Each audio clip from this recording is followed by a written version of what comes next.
Hello baby. জান, লাগতেছে কেন তোমাকে? তোমার জন্য। Hello everyone. আসলে সকাল থেকে আপনারা মনে হয় নোটিস করেছেন আমরা একটু একটু করে ঝগড়া করছিলাম, এটার জন্য খুবই সরি। কিন্তু আজকে এই বিয়েতে আসার পরে সবাইকে দেখার পরে আমি ফিল করলাম এই পুরোটা জীবন আমি একা একা কাটা দিতে চাই না। আর সিনথিয়া যদি আমার লাইফে না থাকে আমি আসলে অন্য কোনো মেয়েকেও চাই না। এই, তোমার কি আর কোনো ভালো জামা কাপড় ছিল না? এগুলো কি পরে আসছো? কেন? এটা তো ট্রেন। তোমার ট্রেন্ডের ধরবা না আমাকে। আসতেছে বুঝছো, একটু ঠিক করবো। আম্মা, তুমি এটা কি করলা? তুমি তো ওদেরকে আরো কাছে নিয়ে গেলা। তুই একদম চিন্তা করিস না, মিশন প্রথমটা ফেল হয়েছে, এরপরটা ফেল হবে না। আর একটা মিনিট, কই আমরা নাচবো তার আগে একটু দেখে নেই। কই দেখছি কত ভালোবাসি, কত ভালোবাসি। কত ভালোবাসি। জানি না রে, খালি কি মেয়েদের সাথে নাচ করবা, মায়েদের সাথে নাচ করবা না? হ্যাঁ আপনার সাথে ও মাইন্ড করবে? মাইন্ড করবে না, তুমি মাইন্ড করবে না, একদম মাইন্ড করবে না। মানে গান অনুযায়ী একটু স্লো করতে পারি। লা লা লা লা লা। লা লা। Aunty, if you don't mind, আমি কি ওর সাথে একটু ডান্স করতে পারি? অবশ্যই। Thank you very much. কিসের জন্য? বাঁচাইছো আমাকে। তোমাদের রিলেশন কত দিনে? আমাদের 1 বছর। 1 বছর? অথচ আমি কিছুই জানি না। কি হচ্ছে এখানে? ডান্স করছিলাম। চলো না, আমি নাচি। অনেকক্ষণ বলতে। I miss you. আবির, তুমি কি ব্যস্ত? না কিছু বলবা? হ্যাঁ, বলতে চাচ্ছিলাম কিছু একটা, বাট কি বলবো? ইটস ওকে, বলো। মানুষের লাইফে চেঞ্জ হতে মানুষের সময় লাগে, তাই না? তা তো লাগেই।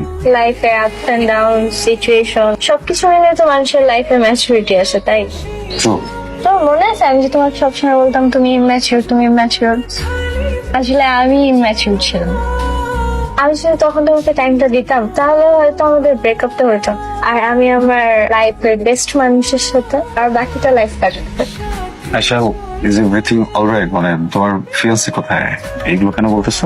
ফিয়ান্সি ওটা আছে, বাট ওর সাথে ওর জন্যই আছে। হ্যাঁ, কি করবে, ও কি খাবে, ও কি পড়বে, ও কোথায় যাবে, ওর দুনিয়াতে শুধু ও ও ও। মানে ওর দুনিয়াতে যে না আমি নিজেকে হারিয়ে ফেলছি, আমি নিজেকে খুঁজে পাচ্ছি না। আমার মনে হচ্ছে যে আমাকে কেয়ার করার মতো কেউ নেই। দেখো ঠিক হয়ে যাবে আস্তে আস্তে। আচ্ছা আবি, আমরা কি আবার আগের মতো সবকিছু ঠিক করে নিতে পারি না? Ayesha, thank you. Thank you. Please তুমি আমাকে কেন থ্যাংক ইউ বলতেছো? এই যে তুমি আমাকে এত সুন্দর করে অ্যাকসেপ্ট করে নিলা। না না না, শিট, সরি সরি সরি, আমি তুমি বুঝাতে পারিনি, সরি। তুমি মাত্র বললো না যে ওটা তোমার ইম্যাচুরিটি ছিল, যে তুমি আমাকে বোঝোনি, তুমি আমাকে জাজ করে বসছো, তুমি আমাকে সময় দিলে হয়তো বা সবকিছু ঠিক হতে পারতো। তোমার এই কথাটা শুনে না আমি একটা কিছু রিয়েলাইজ করছি।